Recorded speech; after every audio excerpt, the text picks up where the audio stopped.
Today we're talking about love, the loss of it, the acceptance of possibly living without it, and then the really wonderful surprise of finding a whole new definition of love, of making the tough choices, but then newly living a life reimagined with love. If you've personally experienced the loss of love or divorce, like me, I'm sure you can identify. So how would you navigate the unexpected life changes and new beginnings, like new love, a wedding, and a baby, especially at a time when you didn't think you'd be doing this? So Kimberly is with me today to share how she found love later in life and how this love and how her family keeps growing. So join us as we discuss how she's navigated through some of the choppy waters along the way and how she continues to personally shift her mindset, her approach, and daily choices to live more intentionally and more happily while she juggles the demands in her personal and professional life.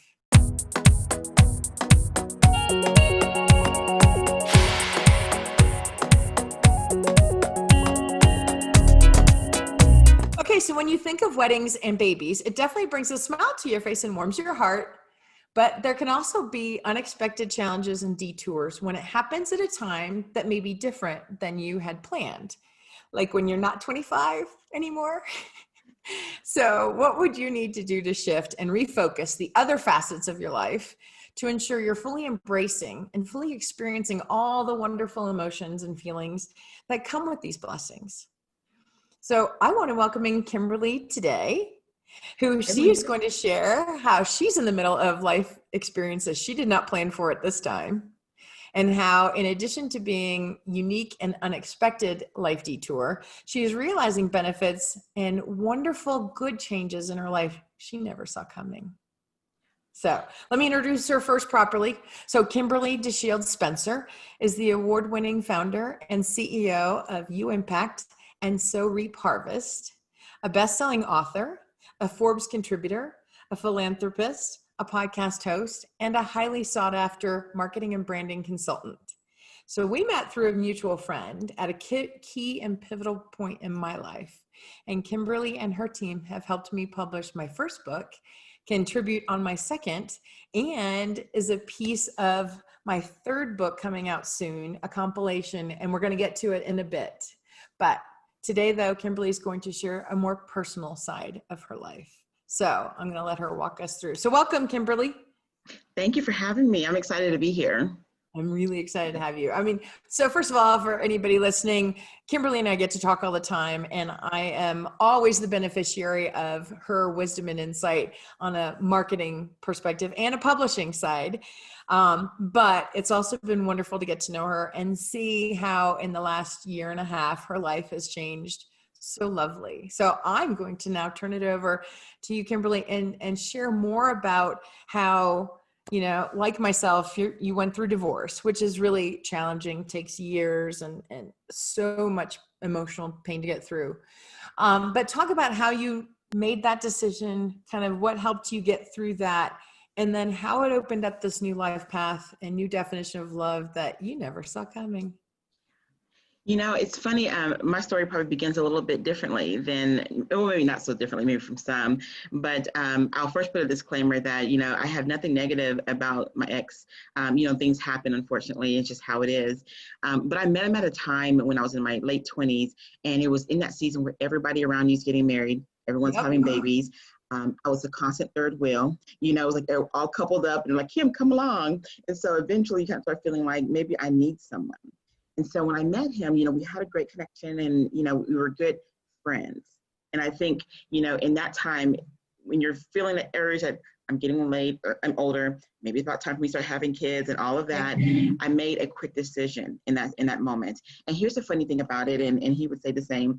I even shared that with him before we got married, that I'm like, I think we probably shouldn't do this because, you know, it was like I cared. And I had really fond feelings, but it wasn't like that deep feeling that you always hear you're supposed to feel or have. So something was off, but at the same token, when you're younger and, you know, that urge of being a wife and a mom is like driving you, I went ahead with the decision. And so over the course of the years, I just noticed that when you don't have that level of connection, you know, like you feel like you really married your best friend, you almost kind of feel like you're going through the motions. And for a lot of it, that's what it was. It wasn't that hatred towards him. It wasn't like a big dislike per se. It was just a disconnection that I couldn't put my finger on it. And then now you couple that with the fact that because I'm a Christian, you know, that's a whole other element to that too, you know, stay married, stay committed, and all those different type of things. So for a few years, that's what it was. It was like we were coexisting as great roommates. And so for me, it really kicked off, honestly, with my son, where there was a day where he said he wishes that he would see me smile more. He wishes that he would hear me laugh more. He noticed that when I got out and about as my business was growing and I was around other people, he was like, you seem so happy. But when you come home, you don't seem quite as happy. You know, and noticing that he was noticing my differences of what happiness looked like, it made me realize that even though he was young at the time, that I'm raising someone else's husband. I'm raising someone else's father, someone else's best friend, if you will. And so what he sees in our home is what he's going to emulate in his life when he leaves at home.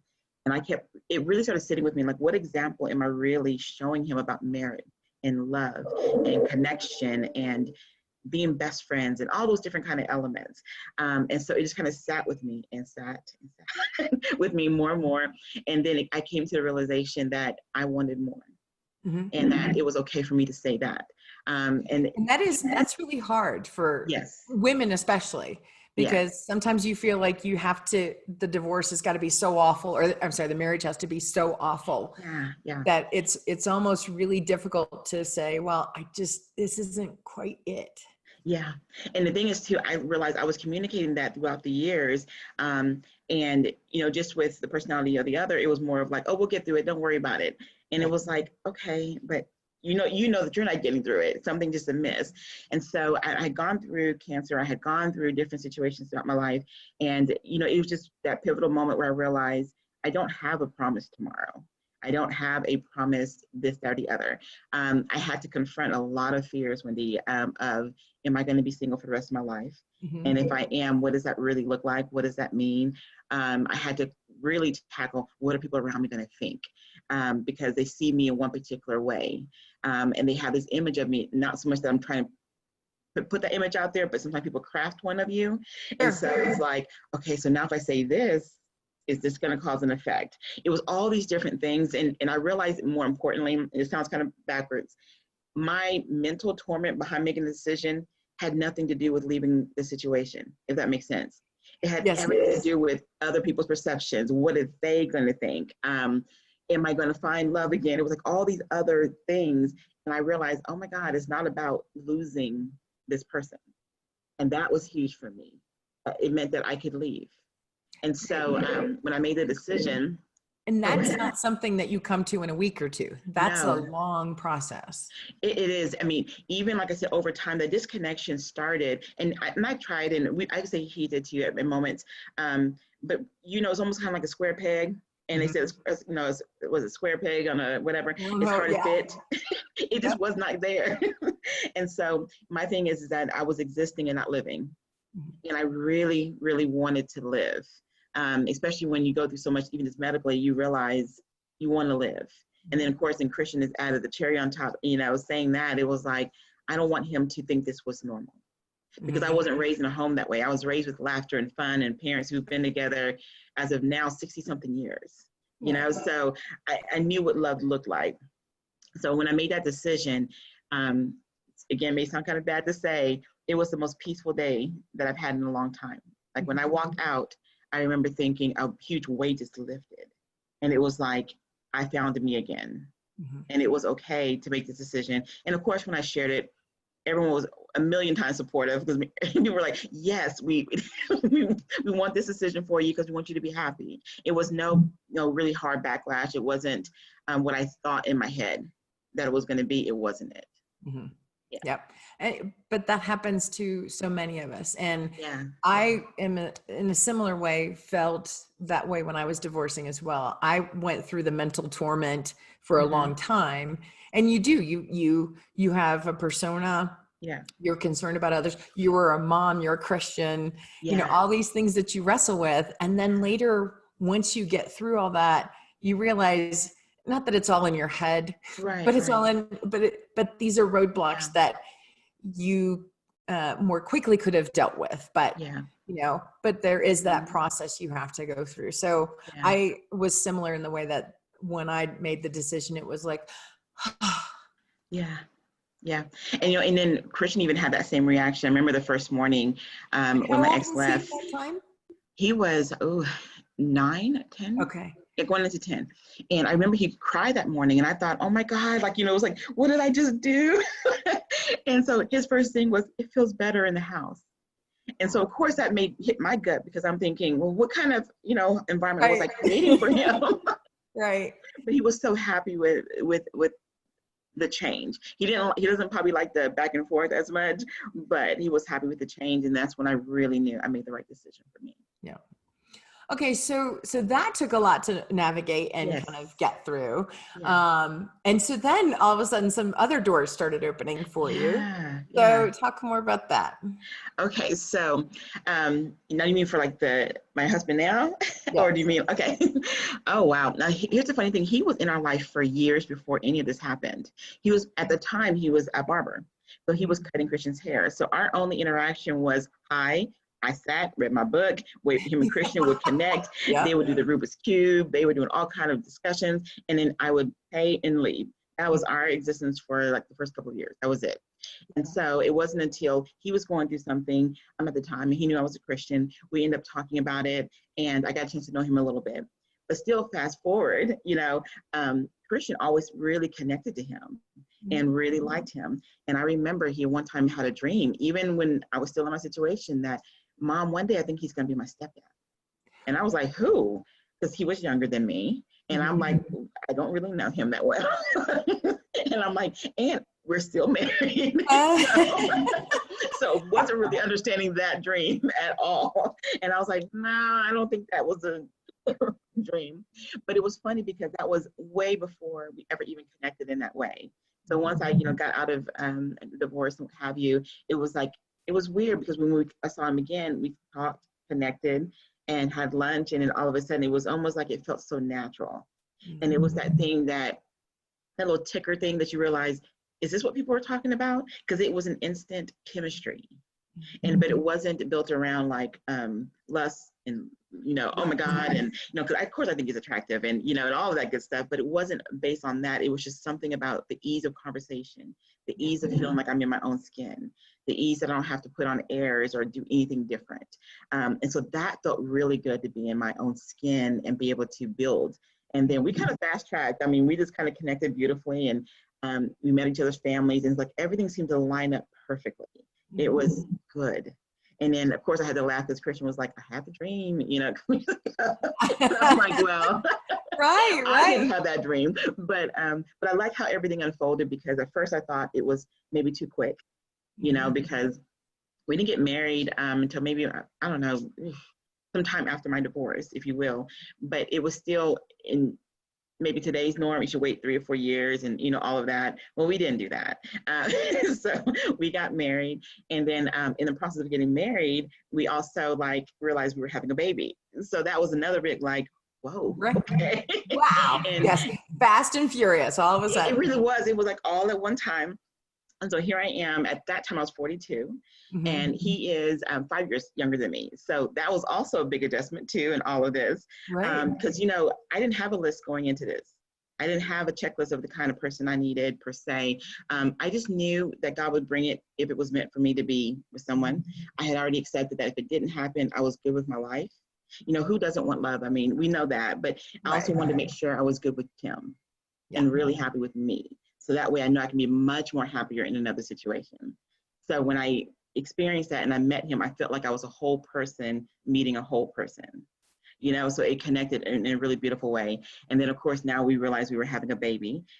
So that was jarring for me. He was excited and I was like, oh, okay. I was excited, don't get me wrong, but I had been told for so long I couldn't have another baby. So I had already hung up the idea of having additional children. Right. When we found out, it wasn't like you're 2 or 3 weeks along. We were a few months along already. So I was like one of those TV shows where I didn't know I was pregnant. I did not know I was pregnant. So it was a big shift even in that, because now it's like him having a baby. I already have, a preteen, then I'm new marriage, and then you coupled in businesses. Like I didn't want my clients to feel like I'm going to be slacking because I have a newborn. So navigating all this newness was a challenge, but it was also a very welcome blessing, because I always wanted more children. So check. I wanted to experience the kind of love that I have now. So check. Christian was happy and whole. Check again. So everything was coming together. Yeah. And a very exciting, but you said like a lot of change in a very short time. Yes. So, right. You didn't decide to quit your professional world and just stay at home with the baby. So you had to make a lot of choices and a lot of probably constant reprioritizing. Yes, I did. For me, a lot of it was really thinking through what kind of wife do I want to be and what kind of mom do I want to be. And then that actually fueled everything around it. I started looking at my busy schedule, if you will. Does it have to be that busy? Could I really trim back who I work with, the amount of stuff that I'm doing? Sometimes, when Facebook does those memories, I really felt exhausted looking at some of the memories, because it was almost like every day, almost of most months, we were hosting an event, a conference, or this or that. And I realized even at that time, like a small caveat, I love what I was doing. So I'm gonna make sure I say that I really did, but it was also filling a void. Like I created a schedule that was busy so I wouldn't feel in a lot of ways. So again, love what I did, but it was probably a little overkill, because we were hosting 40 plus events a year. And I didn't even realize that we were doing that, because it was like full steam ahead. And I had to realize like, whoa, that was a little bit much when I started looking at all the memories keep popping up. So I really scaled back and I said, no events, not doing that. I'm going to be very careful about the clients I take on. I'm going to look at how I can be present for Caden, because Christian had the benefit of me being home in a different way. So I realized Caden should have that same benefit. It just needs to look a little bit differently. And it helped totally that Charles is very supportive and loves being a dad. And so that, honestly, that was a different experience too, because Christian didn't have that level of connection in the beginning in my other situation. So this was very different, having a husband that didn't mind changing diapers, waking up in the middle of the night, allowed me to sleep many nights. So that was a welcome change. Functional in the day, so I could be present. So all those changes was a transition. Like I said, constantly reevaluating what's important, what's not important. But it simplified my life. And Kimberly, I'm going to back you up, because after you said the story about Charles changing diapers, your mic kind of went out a little bit. So you said, so I want to back you up that you said it was just a wonderful surprise here. Charles is a very different dad than you experienced in your first marriage. He was, he didn't mind getting up in the middle of the night. He didn't mind letting me sleep. He didn't mind, feeding Caden and playing with him. And so a lot of times in daytime, like if I have meetings all in the morning, he works in the afternoon, because he works from home now too. So he's a videographer and does this stuff. So we've been able to really, really have this great dance where we're navigating a baby at home so that we don't lose this season of his life, because I didn't want Caden to be in a daycare, because that's not what Christian experienced. I wanted to be able to be fully present. And don't get me wrong, that's not always easy either. When you have calls and you hear your baby screaming, it's almost like, okay, so, but I got great clients that understand it every so often. Hey, let me move the call back 3 minutes or, 15 minutes so I can go put him down or feed him. So it's an adjustment sometimes, but I wouldn't change anything. I just wouldn't. No, but one of the things I love about working with you and connecting with you is the fact that you are very clear in your priorities, and you're building your professional life now around your personal life. And I had a similar kind of transition as well. I loved what I was doing, but realized I was never home. I was always on an airplane or always somewhere else, and was missing a lot. So do you feel like you could have come to live the life that you're at right now when you were 25 or 30? No. I think I was so ambitious then. I'm still ambitious now in a different way, but I think I was chasing something that I wasn't sure what I was chasing, if that makes sense. It was almost like the world's definition of success. You should have all these different things. Get the office, get the team. Check. Yeah. Yep. And I was doing it all. Like, let me make sure I'm fully out there. Let me make sure I'm everywhere. And my personality is very different to that. You know, even social media, everybody was on it way before I was on it, because I kept thinking, I got to post now and share. Because I built my business at a time when it was more organic. You know, we had networking events. There was no online anything. You had to shake hands and talk to people and meet. So, you know, it was a different kind of world, even in that. So, yeah, a lot of shifting in that thoughts. Yeah, but a lot of good shifting. It has been for sure. Yeah. Well, and I love the fact that, and I'm going to read it because it was such an important quote that you mentioned, or the way that you said it in the book. And you said that, because I personally relate to, I appreciate the comment that you eventually accepted you may never have love and had, quote, cultivated a life with the absence of it. And now you don't have to. Yeah. Isn't that funny? I mean, we accept what we don't think we're going to get. Yep. And I really did. I really built a really good life. But like I said, who doesn't want, you know, that special someone, if you will? But I knew I just had to be okay. Because there was a season, I'm sure a lot of people maybe relate to this or maybe not, but where you want the life that you think you're supposed to have. You know, the white picket fence, you know, 2.5 kids. Yep. You know, all of that. You feel like that's what you're told to have. Go get a degree, go do this, go do that. But I really wanted a life where I chose it.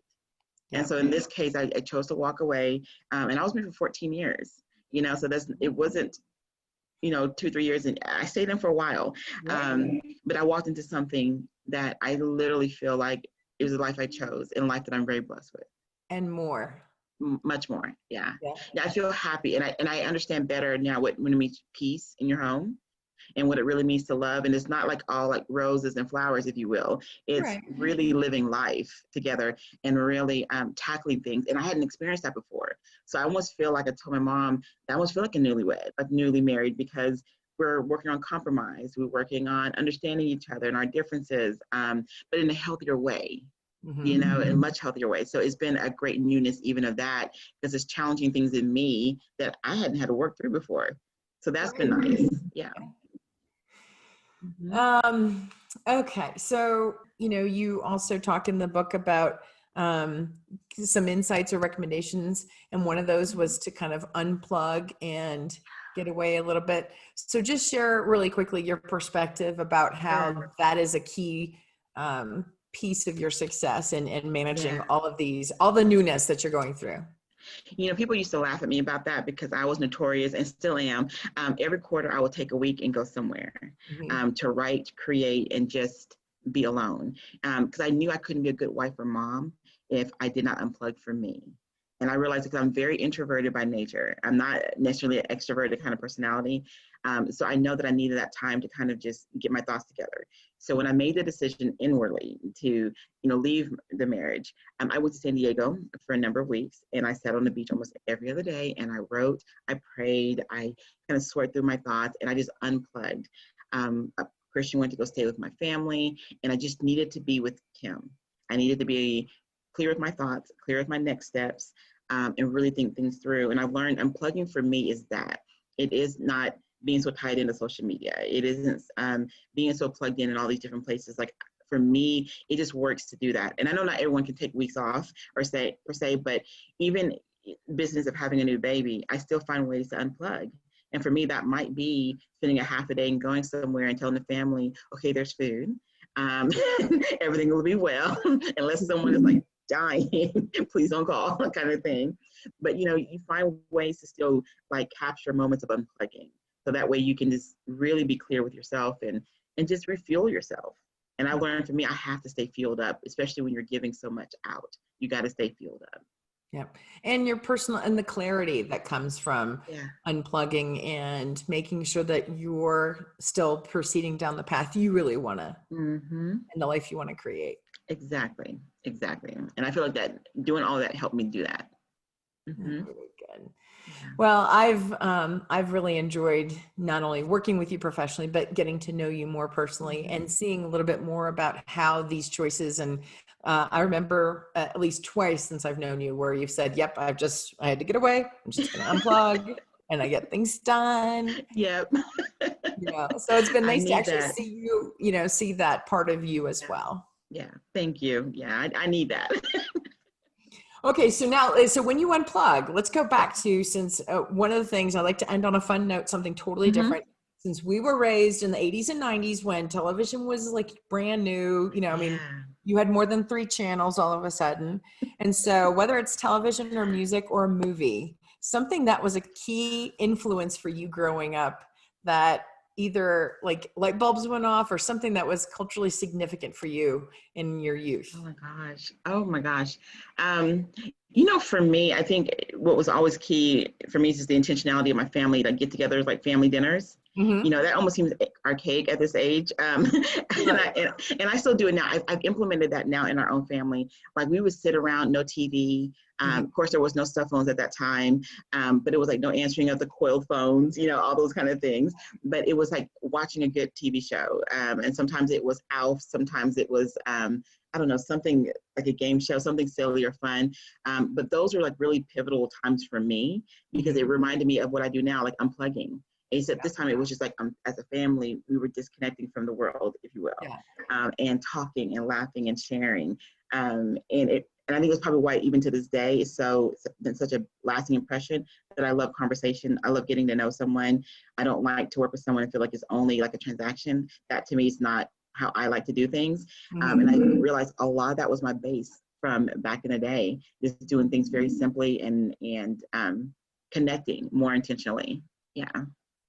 Okay, so was there a show or something that you guys would connect through?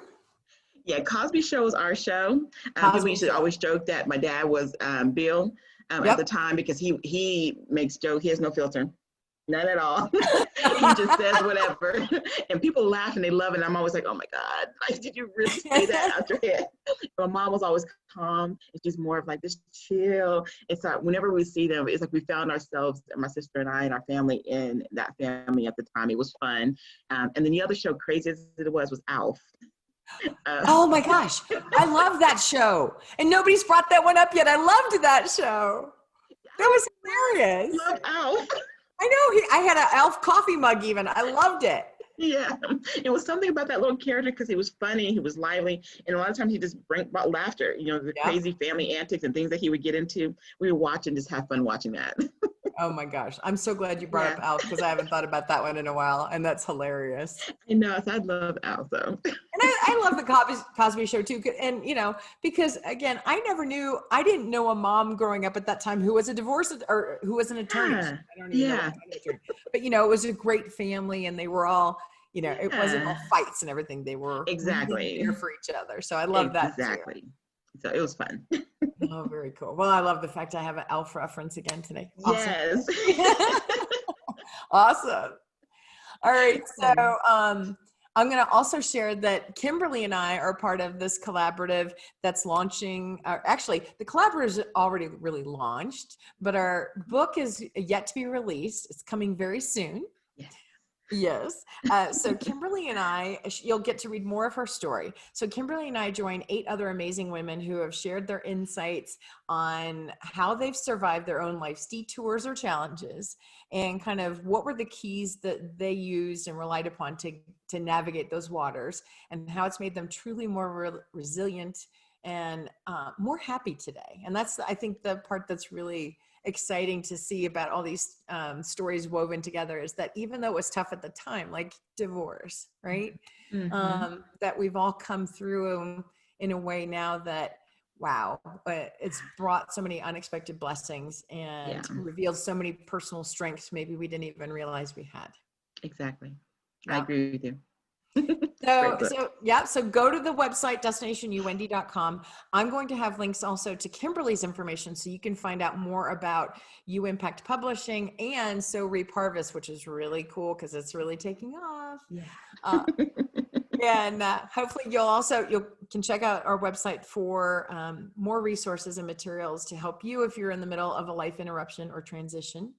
And I hope that these stories, not only from Kimberly, but my other guests, really inspire you to be more assertive in leading in your own life and go for your more and take control of your destiny. So thanks, Kimberly, for listening or for joining.